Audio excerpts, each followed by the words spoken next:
यहाँ दी गई जानकारी ज्योतिष पर आधारित है तथा केवल सूचना के लिए दी जा रही है। TV9 डिजिटल इसकी पुष्टि नहीं करता है। यहाँ बताए गए किसी भी उपाय को करने से पहले संबंधित विषय के एक्सपर्ट से निजी तौर पर सलाह अवश्य लें।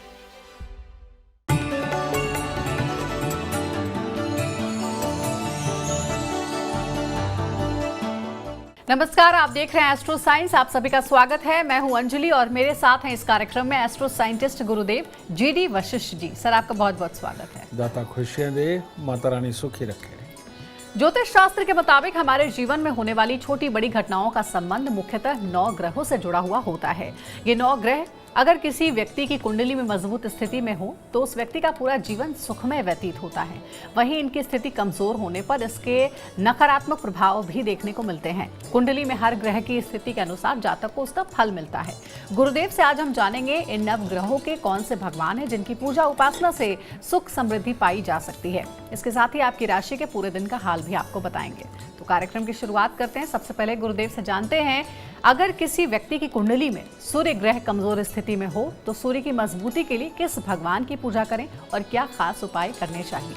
बेटा, लाल किताब एक बहुत ही अहम चैप्टर में ये चीज़ बताती है कि जो ग्रह जन्म कुंडली के अंदर शुभ है उसकी पूजा करने से हमें लाभ ही लाभ मिलता है, असीमित शक्तियाँ मिलती हैं और उस ग्रह से संबंधित जितनी भी वस्तुएं या जितने भी रिश्तेदार हैं उनके हमें सुख मिलता है। लेकिन इसके विपरीत दूसरा कि जन्म कुंडली के अंदर जो भी ग्रह खराब है, अगर हम उस देवी देवता की पूजा करते हैं, उस ग्रहों के मंत्र उपचार करते हैं, कहने का मतलब मंत्रों का उच्चारण करते हैं, उस ग्रह की वस्तुएं अपने पास रखते हैं, तो हालात ऐसे हो जाते हैं जैसे कि अपने दुश्मन के हाथ में तलवार दे देना कि लो हमारा गला काट दो। यही कारण है कि बहुत सारी दुनिया पूजा पाठ करने के बावजूद भी सुखी नहीं।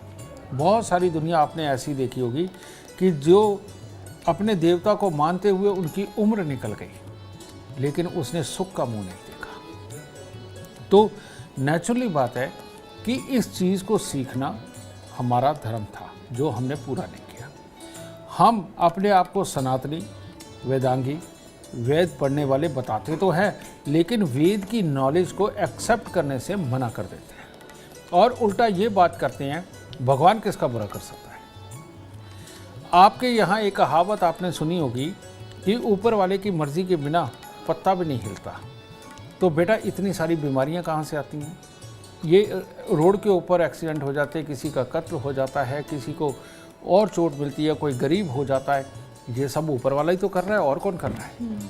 ये सब कुछ ऊपर वाला कर रहा है। तो ऐसे में ऊपर वाला क्या करेगा, किस अवस्था में करेगा, ये जानने के लिए आपकी जन्म कुंडली की पूर्णतः विवेचना आपके पास होनी चाहिए। आपको पता होना चाहिए कि जन्म कुंडली के अंदर कौन सा ग्रह शुभ है जो आपको मालामाल करेगा और कौन सा ग्रह अशुभ है, समझिए, ये करेगा। हाँ, एक काम किया जा सकता है कि आप जिस भी देवी देवता को पूज रहे हैं, ठीक है, अगर वो मान लीजिए शुभ है तो कुछ करने की जरूरत नहीं और उसकी वस्तुओं का दान भूल के भी करने की जरूरत नहीं। अगर कहीं वो अशुभ है, अगर आप उसकी पूजा कर रहे हैं तो बेटा आप उस अशुभता को और बढ़ा रहे हैं। अब समझ लीजिए कि उसके जो देवता है वो आप पर कृपा नहीं करेंगे। आप कितना भी बनाइए वो आपके ऊपर तरस नहीं खाएंगे। तो ऐसी अवस्था के अंदर आप उनकी पूजा अर्चना करने की जगह उस ग्रह जिसके वो देवता है जो और ख़राब है जन्म कुंडली में, उस ग्रह की वस्तुओं का पता लगाइए और वो पता लगाने के बाद उन वस्तुओं को आप रोज़ दान कर सकते हैं, हर हफ्ते दान कर सकते हैं और ये दान करते हुए उस ग्रह का मंत्र अगर आपने 5-7 बार बोलना हो तो बोल सकते हैं।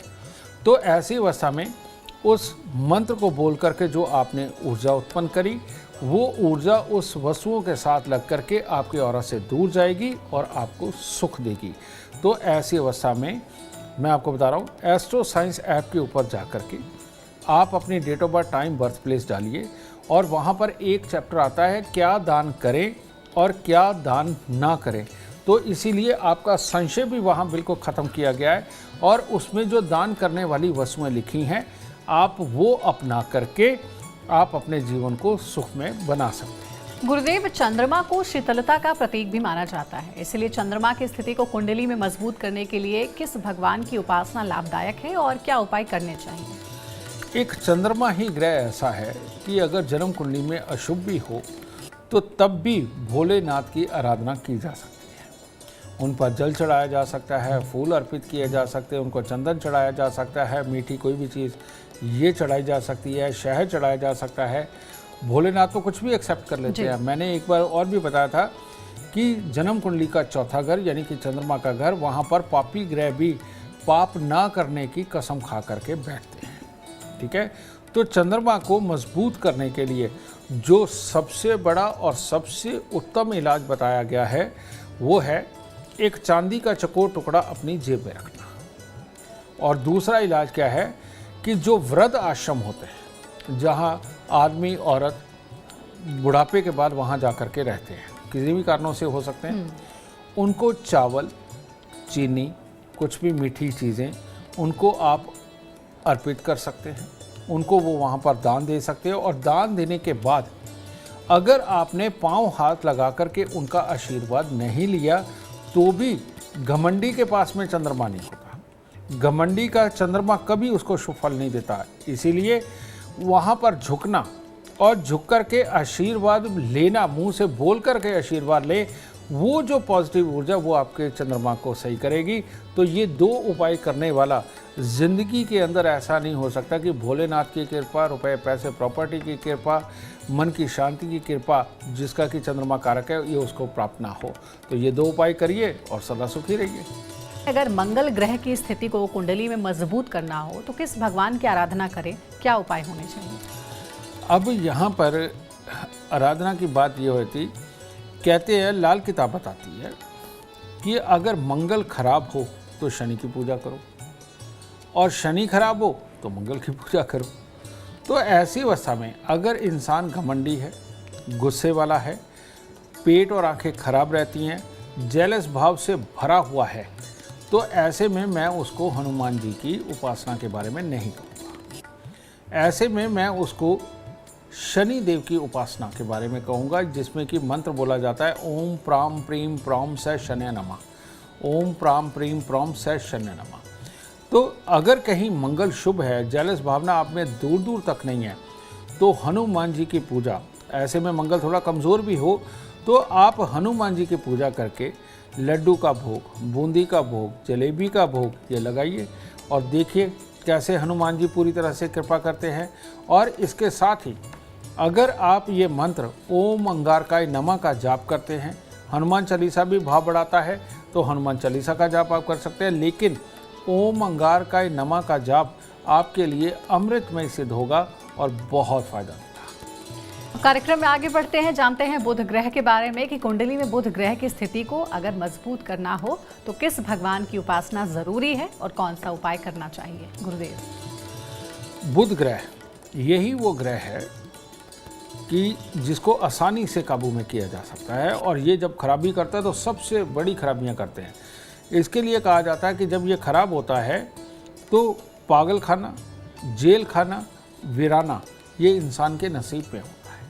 यानी कि जो इंसान पागल हो जाते हैं बुध खराब के कारण, जो घर छोड़ के भागते हैं वो बुध ग्रह के कारण, जो प्यार करने वाले परिवार को छोड़ के भाग जाते हैं बुध ग्रह के कारण, और जिनको एकांत में जाकर के बसना होता है। अब कई बार अखबार में आता है ना कि 15 साल के बाद फलाना मुजरिम पकड़ा गया, इनामी मुजरिम 25 साल के बाद पकड़ा गया, तो वो छुप के गुजारते हैं अपना जीवन।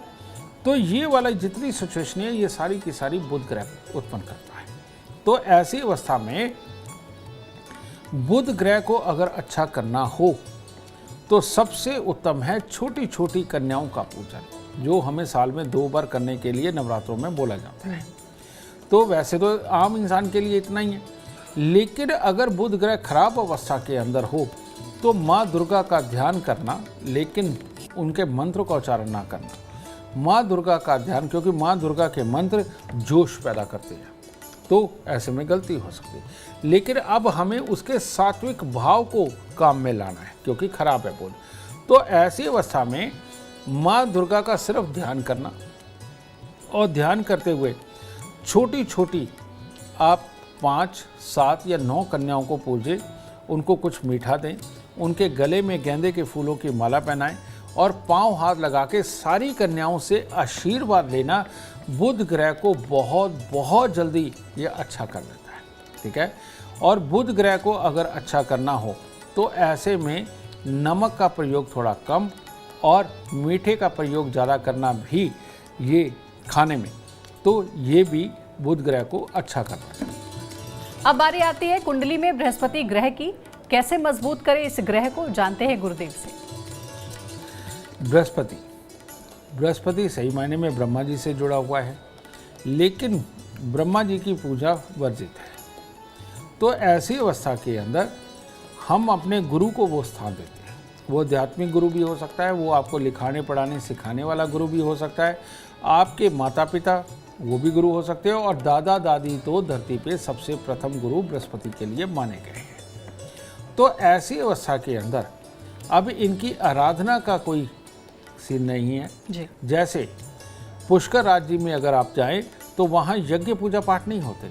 अगर वहाँ पर अगर हम जा कर के देखें तो वहाँ एक थाली दी जाती है जिसके अंदर की थोड़ा सा सिंदूर होता है, छोटी सी एक धूप बत्ती होती है और साथ में फूल रख करके ही आपकी पूजा करवा दी जाती है। तो ऐसी अवस्था में वहाँ पर यज्ञ निषिद्ध है, वो नहीं किया जाता है। तो इसी प्रकार से अपने बड़े बुजुर्गों को मनाना, बड़े बुजुर्गों का कहना मानना, सात्विक ध्यान देना और एक्सरसाइज करना, जिसमें कि ऑक्सीजन ज़्यादा से ज़्यादा मात्रा में आपके अंदर जाए, और केसर के तिलक का प्रयोग नाभि जुबान माथे पर ये लगाना, सोना धारण करना, यही आपके लिए एक तरह के देवता बनते हैं और इनका प्रयोग आपको मालो माल करता है। और एक बात और बता दूँ, गुरु के रूप में आप अपनों बड़ों को मानिए, अपने गुरु पढ़ाने लिखाने सिखाने वाले को मानिए, और साथ में ही लौंग एक ऐसी वस्तु है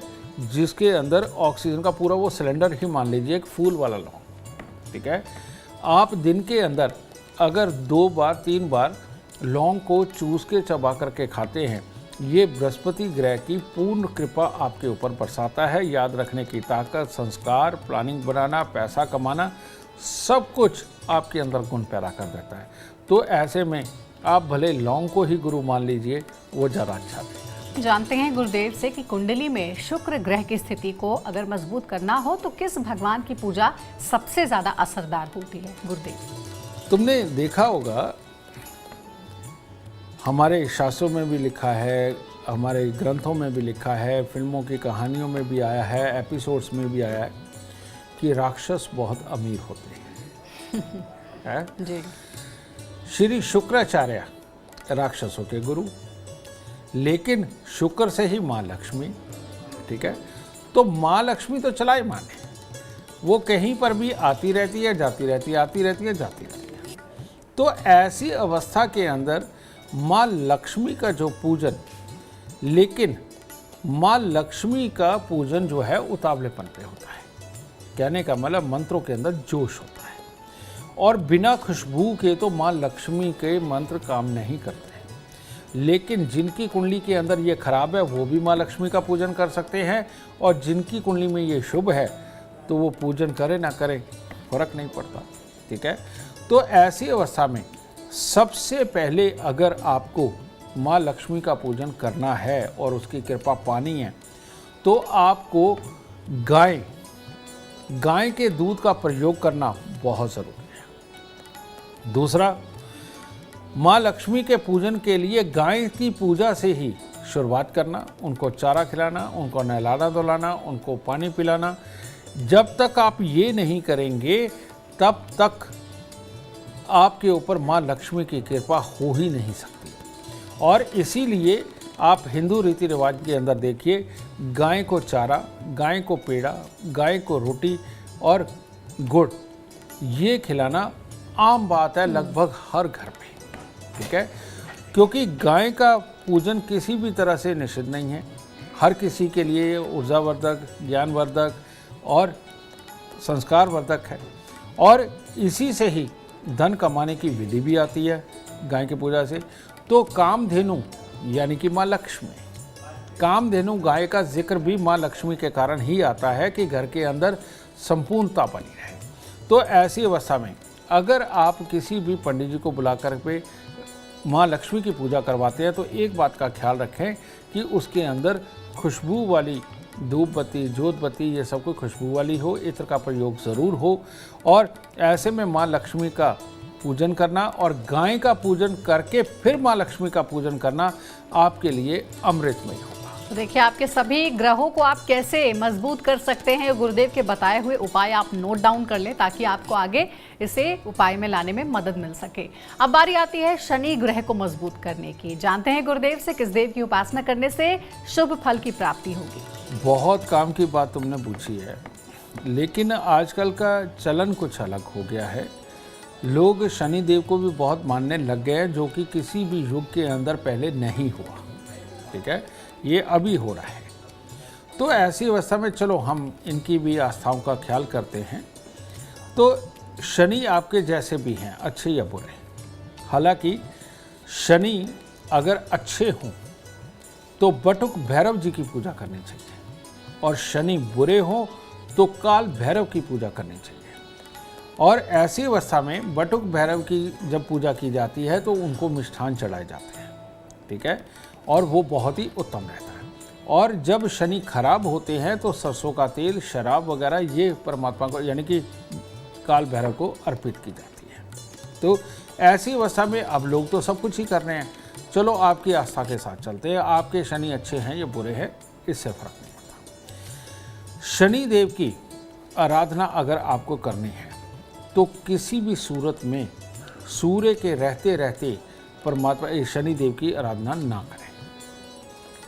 जब तक सूरज देव आसमान पर है तब तक शनि देव की आराधना आपको बहुत बुरा फल देगी। और जैसे ही ये सूर्य अस्त हो जाता है, जैसे जैसे रात आगे बढ़ने लगती है, तब अगर आप ओम प्राम प्रीम प्रॉम से शनि नमः का जाप करते हुए और कम से कम एक माला, नहीं तो ज़्यादा जितना आप कर सकते हैं, ये लगातार रटते हुए, वैसे शास्त्रों के अनुसार अगर हम देखें, ज्योतिष शास्त्र के अनुसार शनि देव की आराधना करने के लिए सबसे उत्तम वक्त रात का और सबसे उत्तम स्थान आपका बिस्तर होता है जिस पे आप सोते हैं। तो इसीलिए शनि देव को अगर खुश करना है तो आप हाथ पांव धो करके ओम प्राम प्रीम प्रॉम से शनि नमः का जाप अपने बिस्तर पे बैठ करके करें और तब परमात्मा को प्रणाम करें। ये आपके लिए बहुत उत्तम होगा। तो देखिए, शायद ही आज के कार्यक्रम से पहले ये उपाय आपको पता होंगे। अब जब पता चल गए हैं तो इसे करना भी जरूरी है। अब दो ग्रह और बचते हैं, राहु और केतु ग्रह, जो कि सबसे ज्यादा डामाडोल कर देते हैं जिंदगी में। अब इन्हें कैसे काबू में किया जा सके, इसके बारे में गुरुदेव से जानेंगे। गुरुदेव बताइए, कुंडली में राहु ग्रह को मजबूत करने के लिए किस देव की उपासना करने से शुभ फल की प्राप्ति होगी? राहु के लिए भी जो है वो भैरव देव ही देखे जाते हैं, लेकिन कौन से? काल भैरव।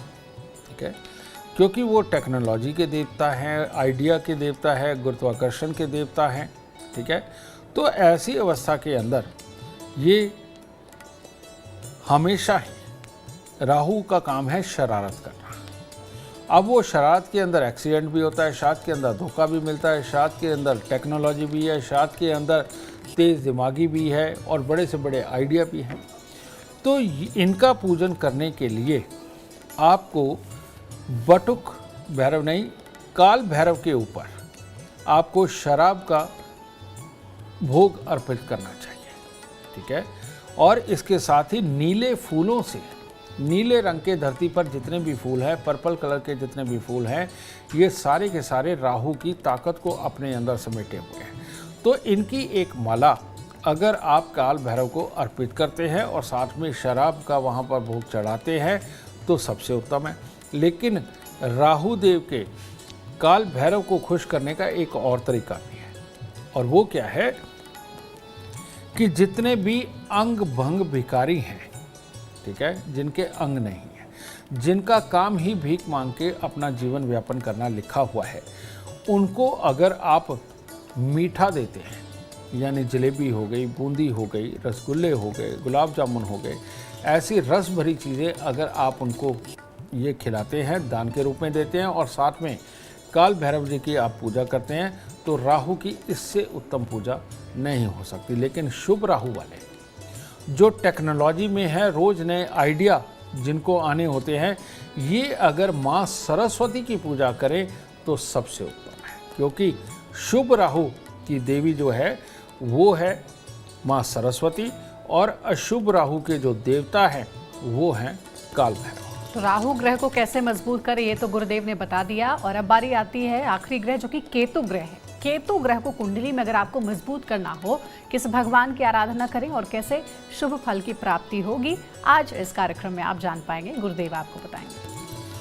अब केतु के लिए अगर हम देखें तो एक तरफ तो बटुक भैरव जिनके पास में कुत्ता है, वो भी पूजा बहुत बहुत उत्तम है, क्योंकि ये शनि के ही पार्ट है। राहु को काल भैरव बोल दिया गया और केतु को जो है बटुक भैरव बोल दिया गया।